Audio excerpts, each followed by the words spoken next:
Are you ready for some football? Oh, we are. We're the Sideline Guys, Adam and Mark, and we've got some special guests joining us for a special edition of the Sideline Guys webcast right here on sidelineguys.recordernews.com. To my left, that would be your right, we have recorder editor Charlie Crable. And at the other end of the table, we've got our boss, Paul Antonelli, our sports editor.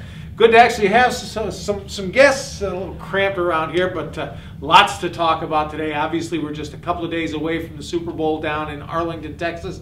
Pittsburgh Steelers, Green Bay Packers set to square off for the NFL Championship. And we're going to kind of open up a little roundtable discussion to get things going initially. And the first question, and I'm going to let my partner in crime start us off. Which of the two quarterbacks, Aaron Rodgers, Ben Roethlisberger, do you expect to have the most impact on Sunday? Well, you know, when I look at it, and when I say impact in total, that's positive or negative, I think it's Ben Roethlisberger. Because Roethlisberger is either going to make the play that wins this game, or he's going to make the play that loses it. And that's not because of him. That's a little more because of the Green Bay defense and the playmakers they've got on the outside. But Roethlisberger is the guy who's been in this spot before. The first time he was there, he had the worst quarterback rating from a Super Bowl winning quarterback ever. But the last time, 2 years ago, against the Arizona Cardinals, turned in a great game. Probably should have been the MVP of that game. Let a length of the field drive with a minute and a half to go. Finish it off with a great throw. Roethlisberger at this point, because of the experience, gets that slight edge over Aaron Rodgers. Now, and I'm going to disagree with you. I'm going to go exactly the opposite. I think Aaron Rodgers is going to have the biggest impact, and I think it's going to be simply because he's more the main weapon of that offense. Roethlisberger's got a good running game with Rashard Mendenhall. He's got some pretty strong receivers. Not to say Green Bay's receivers aren't very well, but they're more reliant on Rodgers being able to escape the rush, being able to find them in difficult circumstances, especially against the Pittsburgh Steelers defense. So I think he's going to have more of the potential to have either a positive or a negative impact. Charlie? Well, I'm actually going to have to agree with Adam over here, and I'm going to have to give the advantage to Big Ben. You know, when you talk about elite quarterbacks in the NFL, they always talk about Brady, they always talk about Manning, they always talk about Drew Brees. But for some reason, they never talk about Roethlisberger. And if you look at his body of work since he's come into the league, lifetime he's got a 92.5 passer rating, which is better than Joe Montana. Also, he's got 19 fourth quarter comebacks that either resulted in wins or ties at the end of the game, and then they wound up winning it in overtime. No one else has been better over a 7-year stretch. He can chuck it. He can tuck it. He's the Steelers' second leading rusher in the postseason this year. He's not pretty, but he gets it done. All right, Paulie, what are you thinking? Well, I got to go with Aaron Rodgers. I really don't see this as being close at all. Primarily because Aaron Rodgers is such a good quarterback indoors. This game is going to be played indoors at Cowboy Stadium. Aaron Rodgers has played indoors 11 times during his career. He has thrown for 25 touchdowns, 5 interceptions. And Roethlisberger, for the most part, is the same quarterback both outside and inside.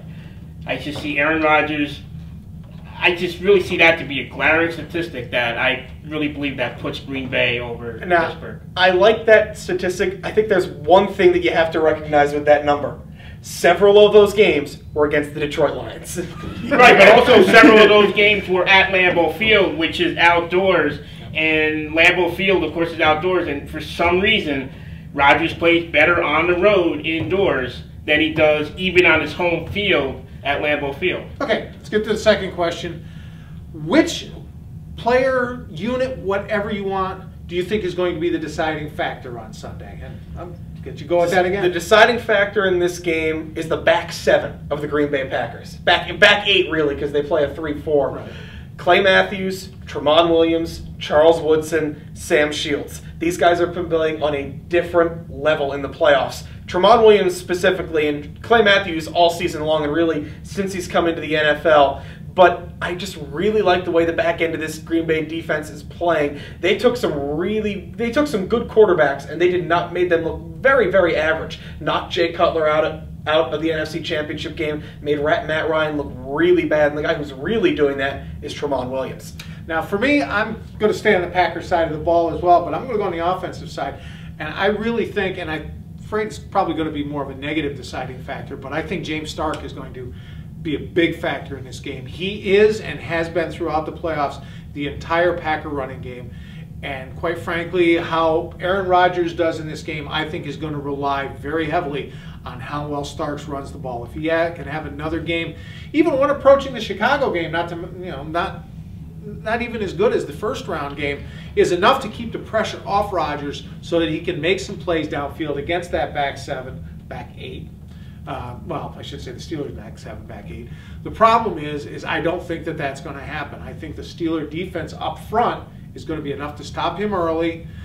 I think the Steelers are going to be able offensively to get a big enough lead where Rodgers isn't going to have the luxury of being able to use his running game early.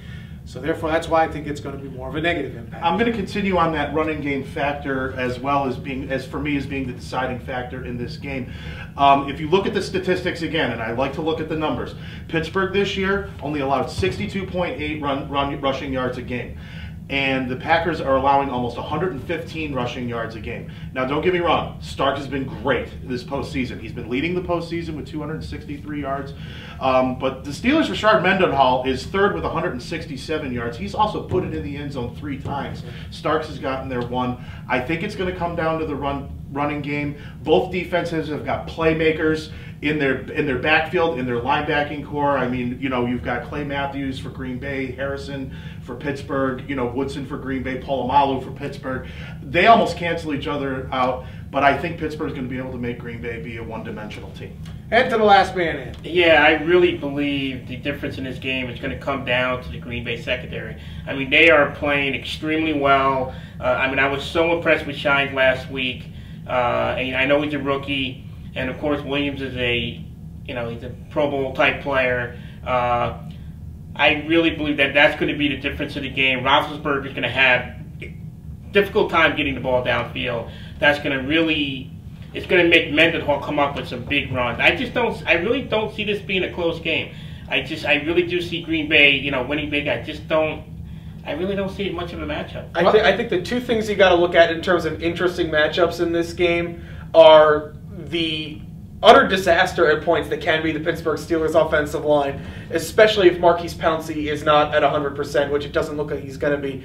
And the other is Mike Wallace, the receiver for the Steelers, against whoever Green Bay puts against him, be it Shields, Wallace, or Woodson. But right now on RecorderNews.com, we've got a poll. 62% polling favor the Green Bay Packers, 38% for the Steelers. Mark, who you got on Sunday? Well, I think I've kind of made it clear where I'm sitting right now. I've got to pick the Steelers. I think it's going to be a close game. I think it's going to be one of the more competitive games that we've seen recently in the Super Bowl. But in the end, 2 things make me think the Steelers are going to pull this out. Number 1, experience. You're talking about a team that's only 2 years removed from its last Super Bowl, as opposed to one who the last time they were there was back when Brett Favre actually had dark hair. So talking 1996. I think that's going to be a big advantage. You just can't say enough about the advantage of having been through all the pageantry, all the hoopla, both in the 2 weeks leading up to the game and during the game itself. But I think the other big factor on the field is going to be that offensive balance. The fact that the Steelers have a good running and passing game, I think, is going to end up being the deciding factor. I think it's going to be close. Put me down for the Steelers as a 20-17 win. And I will take Rashard Mendenhall as my MVP. I'm going to have to agree with you there. I have not seen a Super Bowl more evenly matched between 2 teams than the Green Bay Packers and the Pittsburgh Steelers. Point spread, by the way, is 2.5, and it stayed there since they set the line after the championship game. But I'm going to have to actually go with the Steelers in this one. I picked Green Bay before the season. I like too much what I see out of Pittsburgh. Pittsburgh 27-21. My MVP is also Rashard Mendenhall. I can see him getting a $120 and a touch very easily. All right, Adam? All right, well, this has nothing to do with football. For the first time in eons, I picked a team to win the Super Bowl before the season, and they are actually in the Super Bowl. That team was the Green Bay Packers. I think they've got a favorable matchup here. I think it's very even. I go with the Packers 27, the Steelers 23. My MVP, because I think he makes a play like he did in that Atlanta game and in the game against Philadelphia, is Tramon Williams. Although a sleeper would be Greg Jennings, the Packers receiver, who has also played on another level. And Paul, the last word. Well, it looks like I got 20 seconds here, so I'll make it quick. Now, I don't buy into this experience factor. I know Mark had said that, experience plays a role. I mean, last year I bought into it, and it cost me dearly. I mean, I went with the Indianapolis Colts, who had won the Super Bowl, a couple years prior, and obviously the Saints won. I got to go with the Green Bay Packers. They are just simply too strong on offense.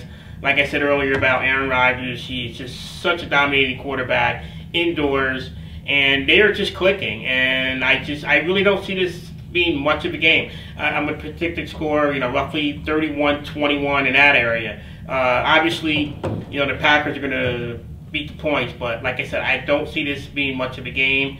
But then again, I was wrong last year, so what does that tell you? Well, we're split right down the middle, Yeah. 2-2. So we're not much help if you're looking for a team to back. Yep. Super Bowl 45 this Sunday, kickoff right around 6:30. We'll all be watching to get your wings, your pizza, your adult beverages for those over the age of 21 ready. And not at work, like us. So be a very, very interesting Super Bowl as the TV numbers show. Just about everybody in the known universe will be watching this game. So see who's right, see who's wrong, and we will see you next week on the Sideline Guys. For Charlie, for Paul, for Mark, I'm Adam. We'll see you next week on SidelineGuys.recordernews.com.